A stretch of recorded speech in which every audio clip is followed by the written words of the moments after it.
ජීවිතේ හුඟක් වෙලාවට අපිට කරදර ඇති වෙන්නේ අපේ මනසින් මවාගත්තු දේවල් මිනිසුන් ගැන වෙන්න පුළුවන් සිදුවීම් ගැන වෙන්න පුළුවන් ඒ දේ ඒ විදිහටම වෙන්න ඕනේ කියලා මතයක අපි ඉන්න ගියොත් සමහර වෙලාවට ඊට වෙනස් විදිහකට මිනිසුන් හැසිරෙනකොට අපේ බලාපොරොත්තු සුන් වෙනකොට ඒක එහෙම වුණා කියලා අපිට පිළිගන්න වෙනවා.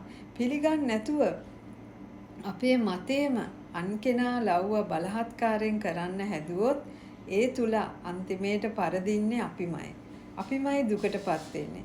මොකද යථාර්ථය අපි පිළිගන්න වෙනවා. යථාර්ථය කියන්නේ යථාර්ථයට. මේක තමයි ඇත්ත.